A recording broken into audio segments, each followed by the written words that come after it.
When China announced it would fly millions of fish into the Taklamakan Desert in 2023, the world laughed. Experts called it absurd. Fish in one of the driest places on Earth? But just 1 year later, those same critics were stunned. The desert came alive with shimmering artificial lakes, thriving aquatic ecosystems, and some of the cleanest salmon ever harvested. What began as a desperate food security plan turned into a global agricultural revolution. China's unbelievable desert fish experiment.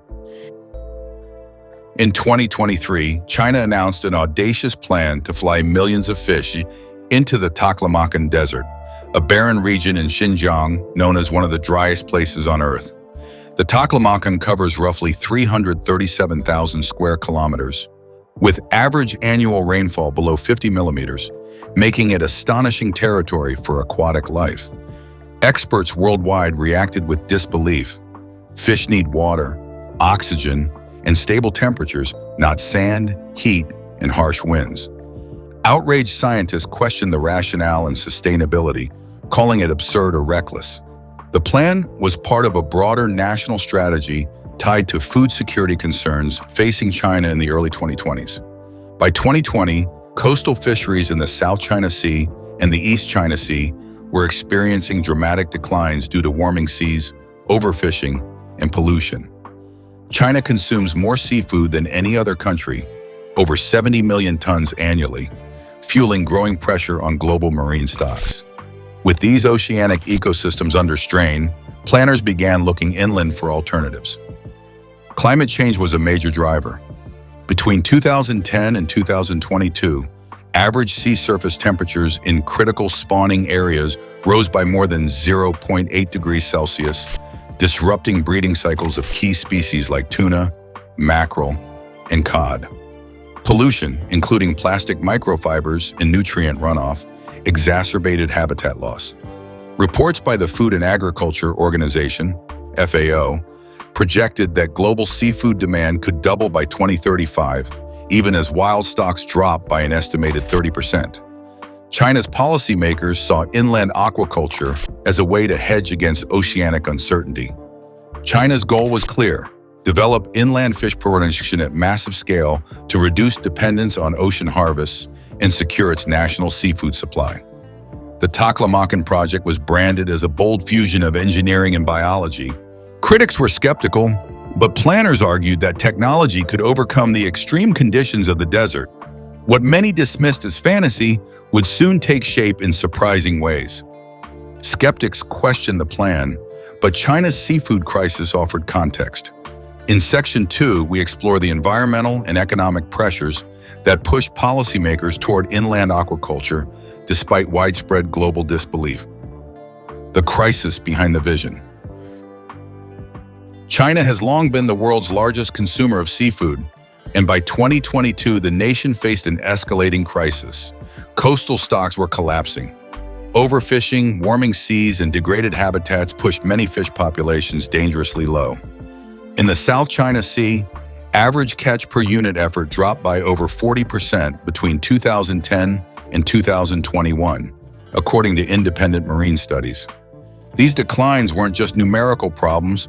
They threatened a cultural reliance on seafood and the nutrition of billions of people. Vital marine ecosystems were under pressure. As ocean temperatures warmed, with anomalies surpassing 1 degree Celsius above the 20-year mean in some coastal areas, breeding cycles of commercial fish species became erratic. Pollutants like plastics, heavy metals, and agricultural runoff created dead zones, especially in bays and estuaries. Even coral reefs, the nurseries for many species, suffered severe bleaching events in 2016, 2019, and 2023, reducing habitat complexity and resilience.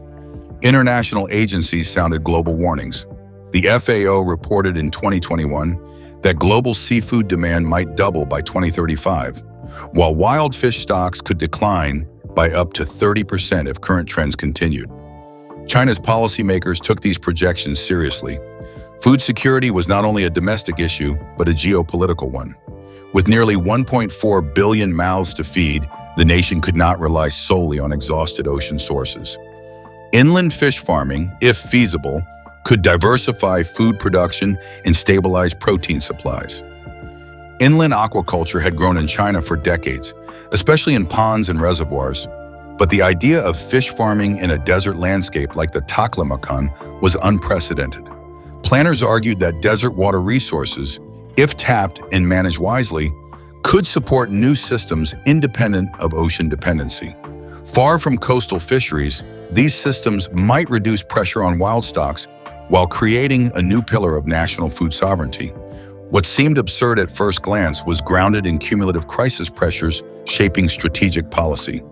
With coastal stocks declining and models forecasting growing food demand, researchers began reevaluating inland water resources. In Section 3, we explore the discovery of hidden aquifers beneath the Taklamakan and how they made the impossible possible. Hidden water beneath the desert. Contrary to popular belief, the Taklamakan Desert, despite its harsh conditions, holds surprising subsurface water resources. Researchers using satellite radar interferometry, gravity mapping, and ground sensors detected vast underground aquifers beneath the shifting sands. These hidden water systems are fed by glacial meltwater from surrounding ranges, the Tian Shan, Kunlun, and Altai Mountains, which receive annual snowfall and seasonal melt, channeling fresh water deep into subterranean reservoirs. In 2022, on-site drilling near Aral City confirmed what remote sensing hinted at: flowing aquifers lying 100 to 300 meters below surface, with temperatures averaging 8 to 12 degrees Celsius, cool, oxygenated, and surprisingly stable. Chemical analysis showed water with low salinity, high dissolved oxygen, and balanced mineral content, ideal for aquatic life.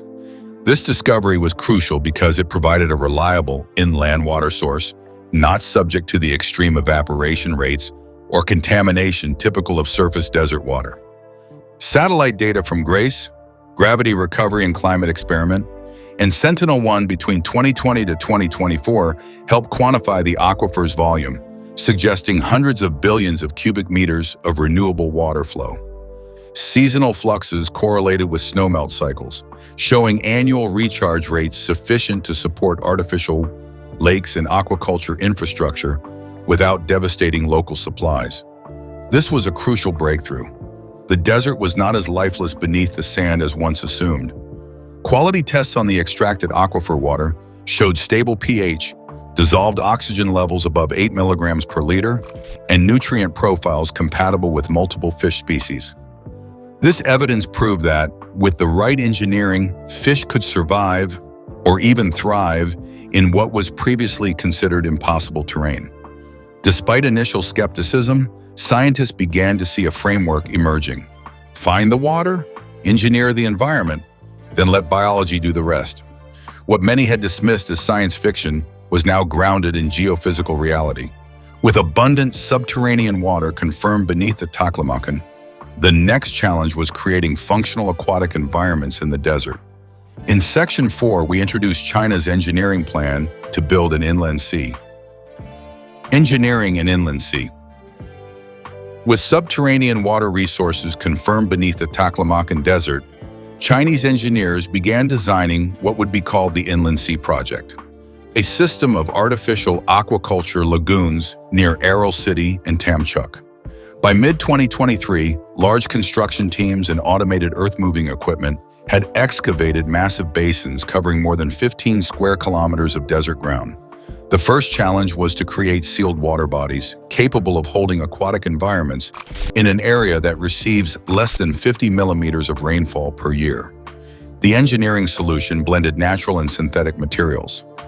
Workers first removed surface sand and rock down to depths of 3 to 5 meters, then layered compacted clay and specialized synthetic liners tested to withstand desert temperature swings from minus 10 degrees Celsius to 45 degrees Celsius. These liners prevented seepage and evaporation. Engineers then added layers of gravel and aeration gravel beds to support microhabitats. Once lined, the basins could hold thousands of cubic meters of water sourced from the confirmed 8 to 12 degrees Celsius subterranean aquifers. Because the aquifer water was fresh and cool but not salty like a marine environment, Scientists needed to create artificial salinity to mimic ocean conditions for marine fish species. Chemists developed saline mixes that simulated seawater salt concentrations of 30 to 35 parts per thousand, using precise ratios of sodium, magnesium, carbonate, and trace minerals. These mixes were added incrementally, monitored by automated sensors that measured salinity, pH, and dissolved oxygen every 10 minutes to ensure stability within ideal thresholds. In addition to water chemistry, life support systems were essential. Aeration units powered by solar arrays delivered constant oxygen to the inland sea. Automated sensors controlled aerators, pumps, and nutrient dosing. Salt-tolerant bacteria and foundational microalgae cultures were introduced first to establish primary productivity. These microbes created the base of a stable, self-regulating ecosystem. By autumn 2023, the first inland environment was ready to receive aquatic life, a remarkable feat of engineering in what once seemed an impossible landscape. With a sealed, balanced aquatic environment in place, scientists moved from construction to biology. In Section 5, we cover the moment millions of fish were released and what happened next. First fish released. In late summer 2023, Chinese scientists initiated the most dramatic phase of the Inland Sea Project, the release of millions of fish fry and shellfish into the newly stabilized waters. The inaugural release included species chosen for adaptability, hardiness, and economic value, such as tilapia, carp, and juvenile shellfish. Around 5 million individual fry were introduced across multiple ponds near Aral City, with species densities carefully calculated per square kilometer to prevent overcrowding and ensure sustainable growth. During the first 72 hours after release, researchers monitored multiple environmental variables: water temperature, salinity, pH, dissolved oxygen, and nitrate levels on an hourly schedule. At first, the fish exhibited stress behaviors: erratic swimming, increased surface activity, and brief periods of lethargy. This initial shock was expected, as most species had never encountered desert inland waters before. Biologists and technicians adjusted aeration rates and feeding protocols via real-time feedback from underwater cameras and AI sensors. By day 7, the situation changed dramatically. Fish began exploring deeper waters, schooling normally and feeding aggressively on introduced plankton and nutrient blends. Water quality remained stable within target parameters. Salinity at 32 plus or minus 1 parts per thousand, dissolved oxygen at greater than 7 milligrams per liter, and temperature fluctuating between 9 and 13 degrees Celsius. The ecosystem was functioning. Algae, bacteria, and microfauna created a food web supporting primary and secondary consumers. Even normally sensitive shellfish showed signs of acclimation, extending feeding appendages and growing shells. This early success was a pivotal moment, a living aquatic system in the heart of one of Earth's harshest deserts. The world watched as satellite imagery from October 2023 showed shimmering blue inland seas emerging from miles of golden dunes. Scientists celebrated, yet remained cautious. Long-term monitoring was essential before declaring full viability. Still, for the first time in history, fish were thriving in what once was thought entirely inhospitable terrain. Following initial success, scientists focused on a bigger test, introducing a highly sensitive species. In Section 6, we explore how salmon, a notoriously demanding fish, fared in this engineered desert ecosystem. The salmon test. By early 2024, after ongoing success with generalist aquaculture species, Chinese researchers turned to a more ambitious challenge: salmon, a species known for requiring cold, oxygen-rich water in precise environmental conditions. Salmon are typically farmed in coastal cold water regions, not inland deserts. To prepare, engineers calibrated the inland sea's temperatures to stay consistently between 8 to 12 degrees Celsius, a critical range for salmon metabolism and immune function, and oxygen levels above 8 milligrams per liter, using advanced aeration designed to mimic ocean currents. Salmon fry were placed within floating cage enclosures equipped with underwater cameras, automated feeders, and AI-controlled water quality sensors. These enclosures allowed real-time monitoring of individual fish behavior, growth rates, and stress markers. For the first 30 days, totaling nearly 720 hours of continuous observation, researchers adjusted salinity gradients and feeding schedules based on AI recommendations from live data telemetry. These adjustments ensured conditions remained optimal despite external temperature extremes. Remarkably, by week 8, salmon showed clear indicators of healthy growth. Body mass and length measurements matched or exceeded benchmarks from conventional coastal salmon farms. Oxygen uptake rates and swim performance tests displayed no signs of chronic stress. In many cases, their growth rates by month 3 paralleled those of ocean farm salmon, a result never before documented for inland aquaculture. Scientists attributed this success to finely balanced water chemistry and stable cold temperatures. This breakthrough shocked the global aquaculture community. Salmon adaptation in an inland desert environment suggested that with careful ecosystem engineering, including precise salinity control, oxygen management, and AI monitoring, even the most demanding species could thrive far from their native ocean habitats. What many had assumed impossible was now proven. Salmon, symbols of cold northern waters, could thrive in an engineered heart of the Taklamakan Desert. With salmon thriving in the inland sea, the experiment moved beyond proof of concept toward a scalable, sustainable system. Section 7 explores how technology transformed desert aquaculture into a revolution. The desert aquaculture revolution. By mid-2024, what started as an experimental fish release had blossomed into one of the most advanced aquaculture systems on the planet. The inland sea network spanned over 25 square kilometers of engineered water bodies near Aral City and Tamchuk.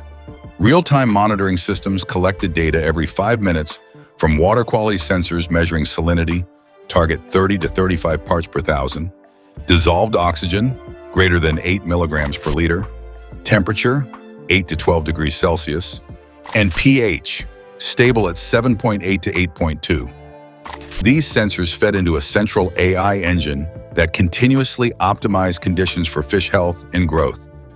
Automation was integral. Solar energy arrays covering 12 megawatts powered all pumps, aerators, and robotic feeders.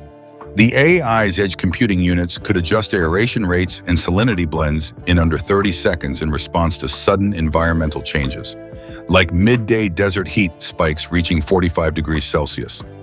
Satellite data from GOEST and Sentinel-2 helped forecast meltwater surge timing from the Tian Shan and Kunlun Mountains, allowing reservoir managers to allocate water ahead of seasonal flows. This integration of space-based data with ground operations became a hallmark of the system's reliability. With the inland aquaculture network thriving, the first full harvest became a major milestone. In Section 8, we cover the 2024 harvest results: fish, food chains, and market impacts. The first harvest. By December 2024, one full year after the launch of China's inland sea aquaculture experiment, harvest season yielded results that astonished scientists and economists alike. Thousands of fish, salmon, tilapia, carp, and shellfish, were harvested from engineered ponds near Aral City and Tamchuk. Automated cold chains ensured that these fish remained at approximately 0 to 4 degrees Celsius during processing and shipment, preserving freshness before delivery to major urban centers, including Beijing, over 2,000 kilometers away, Shanghai, and Shenzhen. Processing plants near the fish farms utilized AI-enhanced sorting lines capable of handling 100,000 plus fish per day, peak harvest. Sensors measured weight, size, and quality in real time. Robotic arms sorted fish into market categories within plus or minus 2 millimeter size accuracy. Cold storage vaults maintained precise temperature gradients for different species. These innovations minimized spoilage and ensured that fish could be consumed within 24 hours of harvest, even in inland cities thousands of kilometers from the sea. Success in harvest and market impact raised questions about wider ecological and economic effects. In Section 9, we examine how this inland model influenced biodiversity, sustainability, and global food systems. Ecological and economic impact. The inland aquaculture network's success was not solely about fish harvested. It reshaped entire ecological and economic landscapes by 2025. Over 100 aquatic species adapted to desert conditions, from commercially valuable fish to microscopic plankton and nutrient-cycling bacteria. Microalgae bioreactors installed along reservoir edges absorb carbon dioxide while producing organic biomass used as supplemental feed and natural fertilizer for surrounding agricultural plots. The result? Stable aquatic ecosystems that recycled nutrients rather than depleting them. Water efficiency was another major breakthrough. By integrating advanced filtration and recirculation systems, the inland sea used approximately 40% less fresh water than comparable traditional aquaculture. Given that conventional inland fish farms often lose over 70% to evaporation and discharge, this improvement redefined sustainable water use. Desert aquaculture's success did not come at the cost of local water resources. Satellite and ground sensors confirmed seasonal aquifer recharge nearly balanced extraction rates during 2023 to 2025. With ecological and economic success established, the experiment's broader implications continue to unfold. In Section 10, we examine how this unexpected triumph reshaped global perspectives on sustainability, food security, and environmental innovation. The unexpected success that changed everything. What once seemed like a reckless idea in 2023, flying fish into one of the driest deserts on Earth, had become a global milestone by 2025. China's inland aquaculture success forced the world to rethink where life can thrive and how technology and biology can collaborate under extreme conditions. By turning the Taklamakan Desert into productive water ecosystems, China proved that traditional limitations of geography and climate could be overcome with engineering and adaptive design. Experts who initially dismissed the project reversed their early skepticism. Marine biologists, climatologists, and food security analysts began calling the Taklamakan fish experiment one of the most significant aquaculture achievements of the 21st century. Publications in journals like Nature Aquaculture and Science Advances recognized the scale of innovation. AI-driven water management, energy-efficient aeration systems, and satellite-integrated forecasting made the inland network resilient, scalable, and sustainable. Once mocked as madness, China's desert fish experiment became a model for sustainability. It proved that with AI, water engineering, and bold vision, even a desert can feed a nation. Now, world leaders are asking, if China made fish thrive in the sand, what else is possible where life once seemed impossible?